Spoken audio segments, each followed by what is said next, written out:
주님과 함께 할 때만이 우리 인생이 행복하고 즐겁고 형통한 거 아시지요? 이제 주님이 어디 계십니까? 그렇게 물어보면 안 됩니다. 주님은 항상 우리와 함께 계시고 우리 안에 계십니다. 영원토록 함께 계시고, 그리고 그 증거로 하나님의 말씀이 우리에게 주어진 것입니다. 말씀이 곧 진리고 진리가 하나님이시고, 이 말씀을 사랑합니다. 성경을 여러분 사랑합니다. 제가 강구 시간에도 말씀드렸습니다만, 우리가 건강하지 못해가지고 몸은 불편해도요, 하나님을 찬양하는 데는 전혀 지장이 없어요. 여러분 그거 아십니까? 오히려 건강할 때보다도 건강하지 못했을 때 주님의 은혜가 더 크다는 걸, 더 큰 것을 느낀다는 걸 여러분 아십니까? 저는 이런 은혜가 여러분 삶 속에, 여러분의 생애 속에 늘 있게 되기를 축복합니다. 남 볼 때는 건강하지 못해서 참 안 됐다, 불쌍하다, 그렇게 볼 줄 모르지만 정작 내 안에 충만하신 주님의 그 은혜, 어떻게 이루 말할 수 있겠습니까? 송명희 시인 아시죠? 다 아시죠? 어떻게 그 마음에, 그 심정이 도대체, 그 사람은 우리와 뭐가 달라서, 그의 시를 한번 보십시오. 야, 이건 정말 우리가 볼 때 그 사람이 불쌍한 사람인데 오히려 우리가 그 사람 앞에 초라해 보이는 이 이유. 그러니까 우리가 뭐 가난하고 못 살고 건강치 못하고는 사실 하나님의 은혜에는 차별이 없어요. 하나님께는 차별이 없어. 구별은 있어도 차별이 없어요. 가난해도 병들어도 은혜는요, 부자고 잘 살고 건강한 사람보다 더 클 수가 있어요. 양보하지 말아야 돼요. 건강치 못했을 때 주님을 향한 그 사랑 양보할 수가 없어요. 가난한데 여러분, 이 가난이 오히려 주님을 만나는 기회잖아요. 주님의 은혜를 더 체험하는 하나님의 은혜잖아요. 여러분, 부자와 나사로 이야기 아시죠? 부자는 이름이 없는 거 아시죠? 그런데 나사로는 이름이 있죠. 나사로는 평생 뭐로 살았습니까? 뭐 평생인가 모르겠지만 거지 나사로 아닙니까? 나사로의 앞에 붙은 말이 참 듣기 싫은 말이 거지다. 누가 우리 보고 거지다 그러면 여러분 듣기 좋습니까? 근데 천국에 있는 나사로는요, 거지라는 말에 신경 안 썼을 거예요. 왜 그랬을까요? 결국 그는 어디에 안겼어요? 아브라함 품에 안겨 있잖아요. 낙원에 가 있잖아요. 근데 그가 뭐 거지든 못 산다 이게 이 말이 들리겠습니까? 그런데 부자로 산 그 사람 이름도 없어.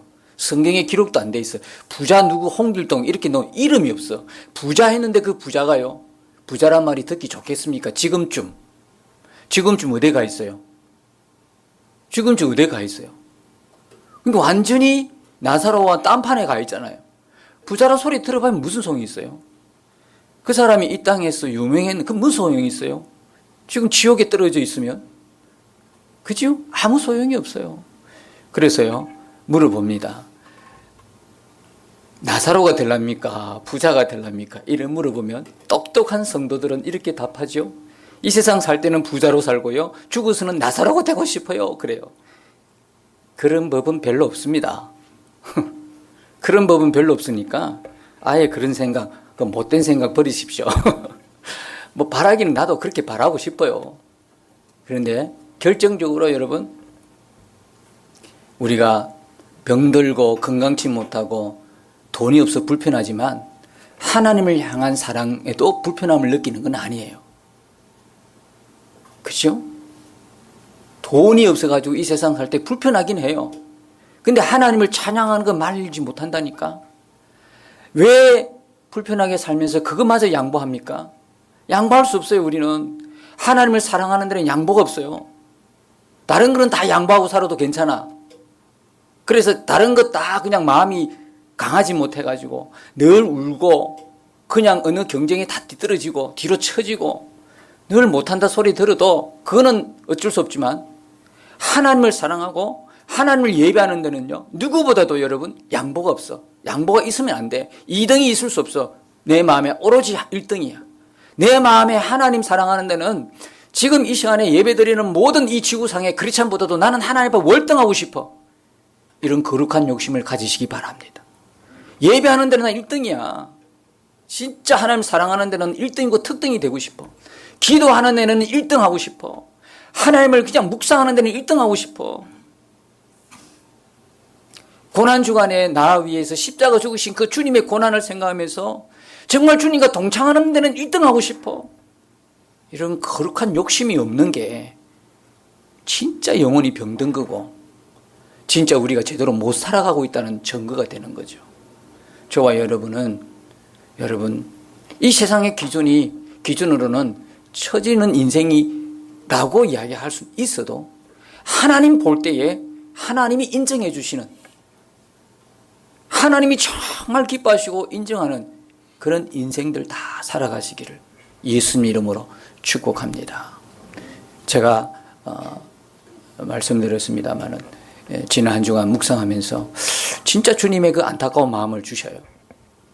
지금 이 사순절 기간인 것도 성도들이 모르고 지나가는 사람들이 태반이다. 너무 많다는 거예요. 까마득하게 옛날하고 상황이 너무 달라서 그렇게 사람 마음마저도 다 할 거 다 하고 볼 거 다 하고 그러면서 주님의 고난에 대해서는 전혀 묵상이 없는 시대가 되은 거죠. 그 다음에 또 하나는 주님이 다시 오시는 것에 대한 관심이 없다는 거예요. 주님이 다시 오신다는 것에 대한 관심이 다 떨어져 버렸어요. 그러니까 열처녀 비유가 생각이 납니다. 열처녀 비유가. 그죠? 다 주님 온다고 기다리는데 반과 반이 나눠지잖아요. 정말 이 시대에 주님이 다시 오시는 것에 대해 생각이 없는 거예요. 그 다음에 또 하나는요, 하나님 나라에 대한 관심이 없다는 거예요. 하나님 나라에 대한 관심이 없다는 거예요. 이런 안타까운 마음이 제 마음 가운데 전해지는 것 같아가지고요. 참 한 주간 마음이 좀 그렇게 가볍지는 않았어요. 그러면 나는 그런 게 있나? 나는 진짜 이 사순절 기간 동안에 주님의 고난에 동참하는 그런 어떤 내적으로 외적으로 그런 모습이 있는가를 한번 돌아봤고요. 그 다음에 진짜 주님 오심을 나는 지금 믿고 그런 삶을 살고 있나? 또 하나는 정말 하나님의 나라가 있는 사람처럼 지금 살아가고 있는가? 그걸 생각하게 되었습니다. 여러분, 우리가 하나님 나라를 다 믿잖아요. 그죠? 천국을 믿으시잖아. 그죠? 그럼 천국이 있는 삶은 어떤 삶일까요? 근데 꼭 살아가는 거는 다음 세상에 없는 것처럼 사는가? 이게 조금 안타깝죠. 하나님 나라를 천국을 믿는다고 하는데 정말 나는 천국에 있는 삶을 지금 살아가고 있는지, 천국에 있는 삶은 어떤 삶일까요? 주님의 임재가 즐거운 거야. 주님과 함께하는 게 기쁜 거예요. 그리고 이 세상 살아가면서 천국의 기쁨으로 사는 거예요. 천국의 기쁨을 가지고. 그게 천국의 소망이라고 그랬죠. 단순히 죽어서 천국 간다는 게 소망으로 알고 있으면 큰일 난다고 그랬죠. 근데 어차피 드러나는 모든 엄밀한 죄는 이 세상에 있을 때 다 드러나야 돼. 주님 앞에 갔어야 드러나는 것을 두려워할 줄 알아야 되는 거예요. 천국의 기쁨을 단순히 죽어서 가는 천국이다라고 생각하면 그 소망을 그렇게 생각하면 안 된다고 말씀드렸잖아요. 여기서 누리는 천국. 이것이 진정한 천국을 가진 사람들의 삶이라는 것이죠. 그래서 한 주간 이런 것들을 한번 이렇게 봤어요. 여러분, 우리의 진정한 집은요, 하나님 나라입니다. 우리 고향은 하나님 나라에 있어요. 이걸 진짜 믿고 사는 사람은 어떻게 살까? 이 세상 살면서 조금 손해보는 것, 억울한 일 있어도요, 그냥 주여 하고 그냥 참고 견디고 가는 겁니다. 기도하면서 가는 거예요. 악착같이 싸우고 다투고 내 것으로 쟁취하고 막 그렇게 살지 않습니다. 진짜 하나님 나라. 다른 사람 볼 때는 꼭 사는 게 바보처럼 살아. 바보처럼. 근데 바보가 아니거든요. 진짜 똑똑한 사람인데 바보가 아니에요. 물론 지혜는 있어야 되죠. 지혜가 없어가지고 뭐 억울한 일 당하고 그런 거는 본인의 책임이겠지만 하나님의 지혜가 있어야 되겠지만 정말 하나님 나라가 내 고향이고 내 집이라고 생각하고 그리고 지금 예수님을 왕으로 예수님을 주인으로 모시고 사는 그런 삶, 이 땅에서조차 이 땅에서부터 예수님이 왕이 된 삶을 살아가는 그런 삶을 살지 않겠어요. 그러니까 다른 사람과 삶 자체가 다른 거죠. 여러분 꼭 기억하십시오. 우리에게는 하나님 나라가 있습니다. 예수님은 곧 오십니다. 예. 이걸 꼭 우리가 놓치면 안 됩니다. 정신 차려야 합니다. 같은 그 대세에 몰려가면 안 됩니다. 정신 바짝 차려야 됩니다. 그래서 주님 다시 오심을 기다리고 사모하고 날마다 내 안에 계신 주님께 분명한 눈을 열고 주님을 바라보고 주님과의 동행을 실제 삼는 일에 여러분들이 마음을 다하셔야 돼요. 마음을 다해야 됩니다, 여러분. 마음을 다하지 않고는 은혜가 없습니다. 세상이 우리에게 주는 거는요, 마음을 다하지 않아도 저절로 자동으로 들어와요. 모든 게 자동으로 들어오는데요. 하나님의 은혜는 지금 이 시대가 얼마나 힘든 시대이기 때문에 우리가 마음을 다하고 그분께 집중하지 않으면 하나님의 은혜를 받을 수 없는 거예요. 그만큼 은혜의 장벽들이 많이 펜서 쳐져 있어요. 우리의 믿음의 장벽들이 너무너무 많은 시대에 살고 있어요. 여러분 오로지 예수님을 갈망하고 내 마음 가운데 그분이 왕이고 주인된 삶을 사모하시고 주님의 임재를 즐거워하시기를 축복합니다. 오늘 이제 드디어 4장입니다. 이제 마지막 장인데 맞춰지기를 원하는 것이죠. 이제 이 4장을 쭉 보면서 하나님께서 니느웨에 내리기로 한 그 심판을 내리지 않으시죠. 그리고 심판을 거두시고 이제 그들을 이제 돌이키는 걸 보시고 하나님이 뜻을 돌이키죠. 그래서 이제 요나가 오늘 4장 1절에 보니까 매우 쉬라고 막 성내고 있어요. 내 이럴 줄 알았다니까 하나님 나 이럴 줄 알았어요. 이런 이야기입니다. 근데 하나님이 이런 분이야. 진짜 하나님은 은혜로우시고 자비로우시고 노하기를 더디하시고 인애가 크시사 뜻을 돌이키신 하나님인 걸 내가 알았다니까요. 그런데 왜 내보내요? 왜 나를 보냅니까? 그냥 하시지. 하나님 혼자서도 얼마든지 하실 수 있잖아요. 내 이럴 줄 알았다니까 내가. 이럴 줄 알았어요.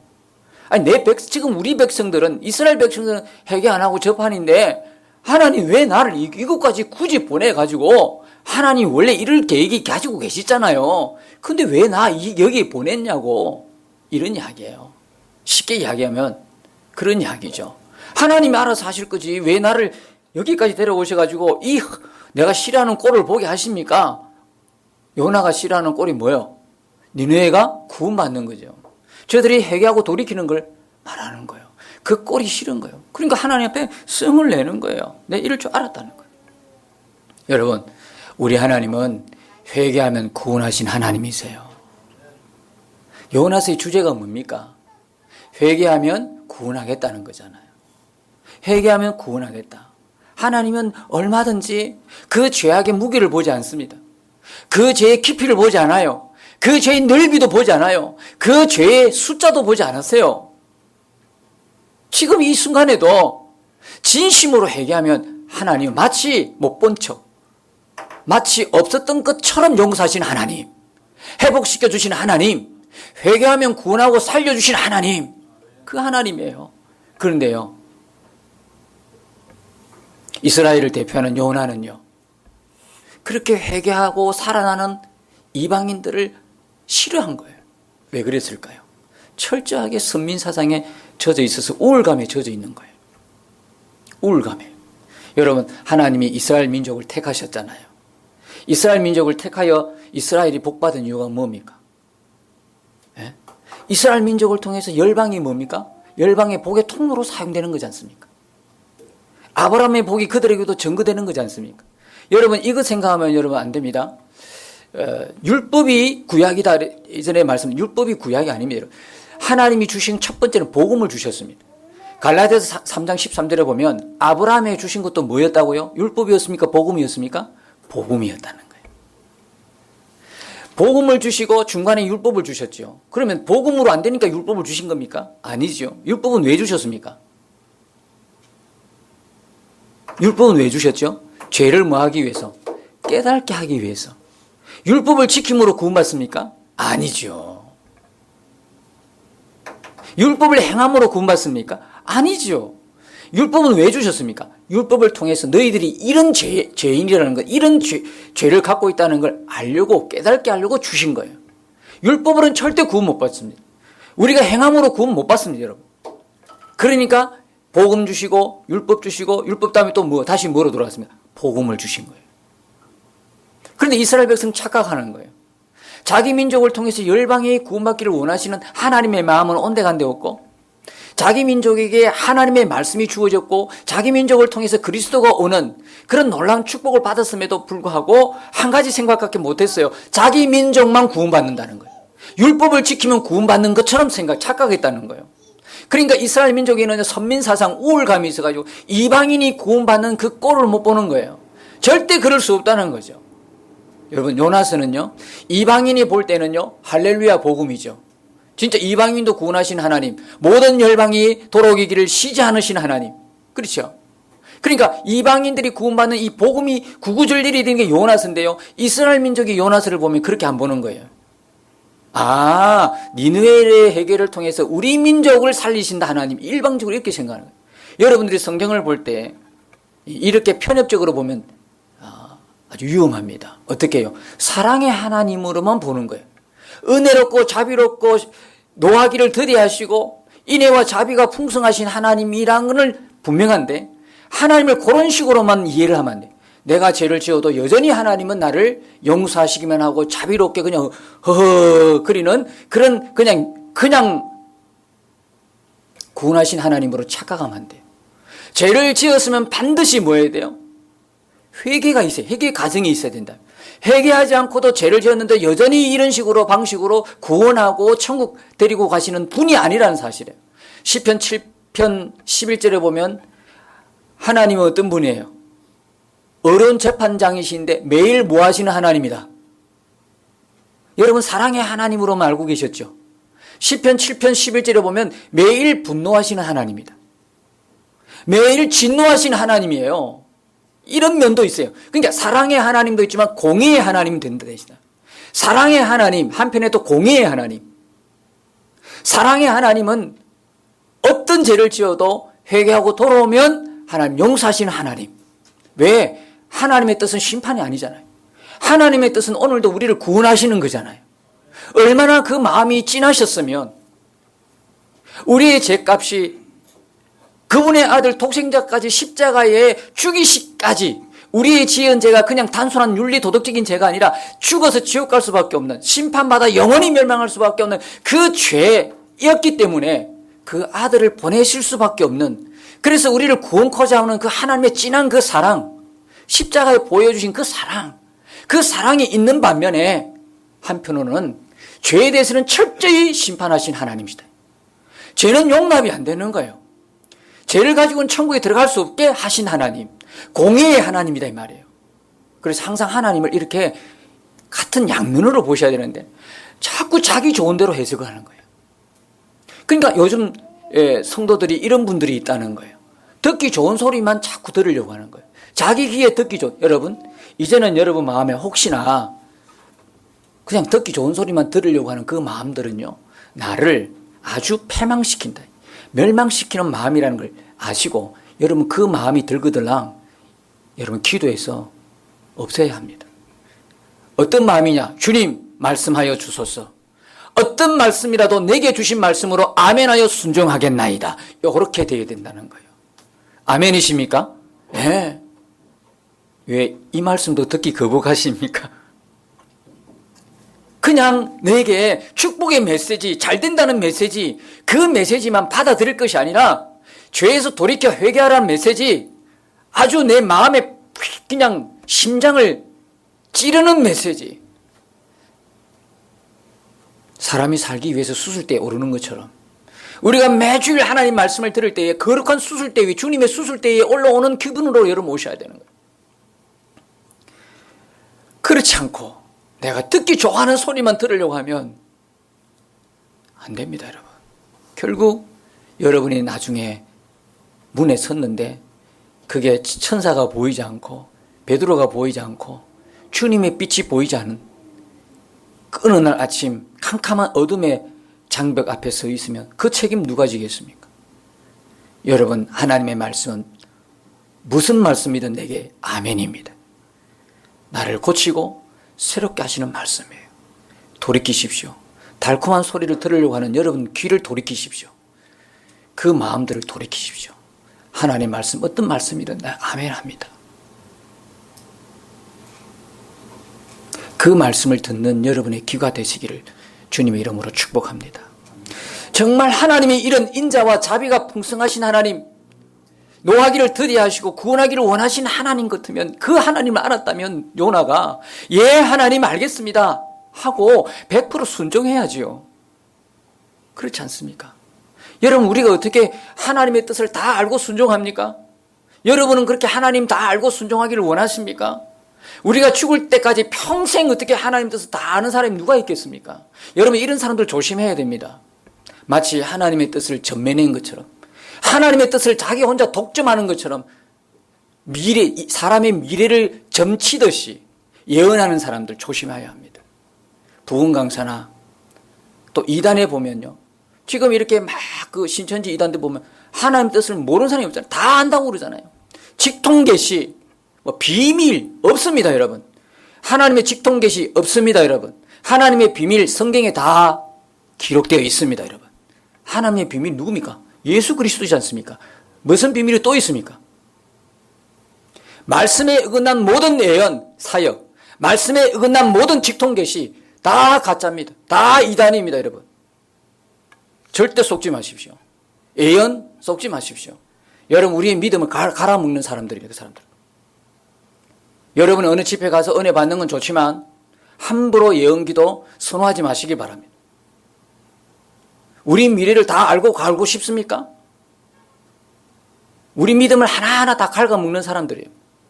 여러분, 미래를 알지 못했지만 하나님 말씀 앞에 순종하여 나간 대표적인 사람이 아브라함입니다. 히브리서 11장 8절에 믿음으로 아브라함이 하나님으로 부르심을 받았을 때에 하나님께서 그에게 장래 기업으로 주실 땅이에요. 보여줄 땅을 갈 바를 알지 못하고 갔다고 그랬어요. 갈 바를 알지 못하고 갔어요. 하나님이 번지수까지 이야기하면서 여기 꼭 가라, 내가 여기 보내줄 거다, 이렇게 말씀하지 않았다고요. 그냥 가라 그랬어요.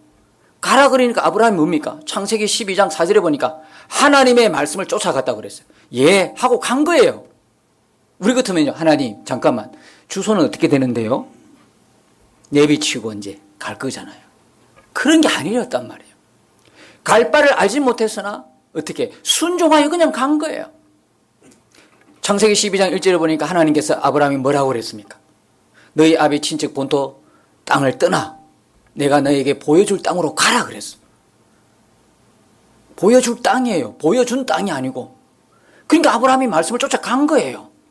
여러분, 우리 눈에 보이는 것 없고, 우리 손에 잡히는 것 없고, 우리 마음에 느껴지는 것 없고, 뭐 짠 하고 나타나는 체험 없어도 하나님의 성경이 하나님 말씀인 것을 믿고 성경이 하나님 말씀인 것을 그대로 순종하며 나아가는 게 믿음인 거예요. 너무 내 앞길을 알려고 하지 마세요, 여러분. 이미 내 앞길은 주님이 인도하십니다. 어떻게 양이 목자가 어떻게 할 그걸 다 알고 갑니까? 그냥 목자를 따라가는 것입니다. 주의 말씀을 따라가는 게 믿음이라고요. 이렇게 따라가다가 실패해도 그거는 실패가 아닙니다, 여러분. 그것은 믿음의 훈련이죠. 여러분들이 우리 사람은 그런 유혹을 받지요. 내 앞날이 어떻게 될 것인가?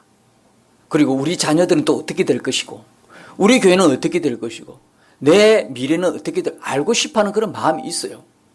다 우리 가지고 있는 욕구지요. 그러면 그걸 예언하는 사람 앞에 가서 기도를 받으면 속은 시원할지 모르지만 자꾸 그런 식으로 해버리면 믿음은 무엇입니까? 나중에 하나님 앞에 가서 내 믿음이 무엇이냐 할 때 여러분 그때는 절름발입니다. 하나님 앞에 드러낼 믿음이 없는 거예요. 저항력을 다 잃어버렸어요. 이제는 더 이상 없어요. 여러분 그렇게 믿음 생활하는 게 아닙니다. 내가 하나님이 우리의 미래를 다 성경 속에 있지 않습니까? 이 성경은 하나님께서 이루고자 하는 모든 계획들이 다 여기 있어요. 그러니까 마태복음 21장에 보니까 예수님도 선지자의 글을 이루려 하심이라. 예수님조차도 이 땅에서 했던 모든 사역이 하나님 말씀 안에서 행했던 거예요. 하나님 말씀 그대로 이루려고 했던 거예요. 예수님도 말씀을 그렇게 사랑하고 말씀대로 했다면 우리도 말씀을 보고 가야 되지 않습니까? 말씀대로 순종해야 되지 않겠습니까? 그런데 우리는 어떤 사람에 기대어서 알고 가려고 하는 거예요. 절대 그렇지 않습니다. 여러분이 말씀 그대로 이 말씀으로 충분한데 이 말씀 그대로 그냥 순종하며 가면서 설상 이 말씀대로 하나님 뜻대로 했더니 사업이 안 됐다. 이 말씀대로 살았더니 바보 취급받는다. 이 말씀대로 살았더니 내가 원하는 대로 가지 못했다. 그래도 여러분 말씀대로만 아멘하고 순종해 갔다면 하나님은 그것을 기억하시는 거예요. 하나님은 그것을 인정하시는 거예요. 지금 우리가 이 세상에서 누구보다도 빨리 가고 누구보다도 정상에 서고 누구보다도 많이 가지고 누구보다도 잘 살기 원하는 그런 경쟁을 하는 사람들이 아니에요. 우리는 이 세상 살면서 어떻게 하면 하나님이 인정하는 삶을 살아볼까 하고 그게 모든 관심이 있는 사람들이 바로 믿음의 사람이에요.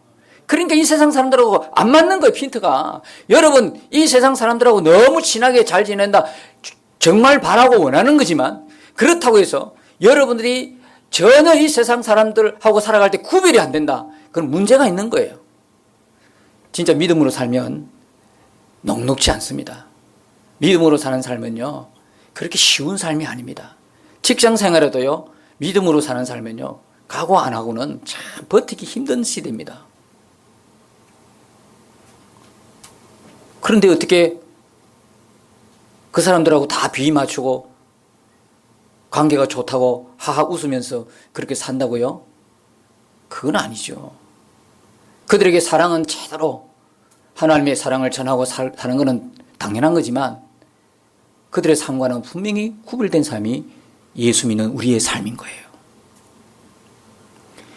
여러분, 오늘도 이 요나 하나님의 뜻을 다 그냥 너무너무 잘 알아서 내 이럴 줄 알았다니까 왜 나를 여기서 보냈었습니까? 라고 하는 이 요나, 하나님의 말씀을 알았다면 100% 순종만 있을 뿐이지. 이렇게 하나님 앞에 정말, 근데 이 요나도 가만히 보면 참 이게 버릇인 것 같아요. 막 썩내는 사람도 잘 썩내. 그리고 막 뻑하면 뭐 하겠다, 죽겠다, 나 죽여주시오, 뭐 그런 거예요. 이런 어떤 말을 하는 사람들은 이게 좀 습관된 것 같아요. 그죠?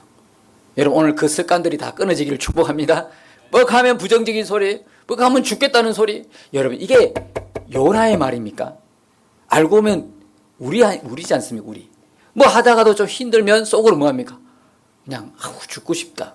그죠? 뭐 이게 요나만 그런 게 아니고 우리도 그렇다. 그런데 여러분, 이 요나를 대하는 하나님의 모습을 보십시오. 하나님 어떻게 보십니까? 그래, 네 죽으라 이렇게 하십니까? 하나님 참 보면 어떻게 인간적으로 생각하면 참 하나님 어떻게 생각하면 참 이해가 안 되는 거예요. 선지자가 요나밖에 없습니까? 벌써 이 정도 같으면 요나 아주 그냥 사라졌을 겁니다. 근데 하나님이 야, 내가 성내는 거야 옳으냐? 이렇게 말씀하시네. 세상에. 그러니까 하나님 이런 분이에요. 하나님이 하나님 하고 싶은 대로 다 하셨다면 우리가 살아남지 못하죠. 정작 요나가 알았던 하나님, 은혜로우시고 자비로우시고 노하기를 더디하시고 인애가 크시사 뜻을 돌이켜서 재앙을 내리지 아니하신 하나님의 그 첫 번째 축복은 누가 먼저 받았어요? 우리가 먼저 받은 거예요. 이스라엘 민족이 먼저 받은 거예요. 저와 여러분이 먼저 받고 사는 거예요. 이 하나님의 은혜를 다른 사람에게 전하지 않으니까 내가 받은 은혜가 얼마나 큰지를 모르는 거예요. 여러분, 이 은혜는 벌써 저와 여러분이 먼저 받고 사는 줄로 믿습니다. 저와 여러분의 은혜였다는 것 사실이에요. 오늘 우리가 이 메시지 중에서 더 붙드실 것은 하나님이 내게 먼저 은혜를 베푸셨다는 거예요. 하나님이 나에게 먼저 보여주신 이 은혜 붙드시고 이번 한 주간도 이 은혜에 젖어서 주님과 동행하며 예수님을 온전히 바라보고 살아가는 한 주간 되시기를 예수님 이름으로 축복합니다.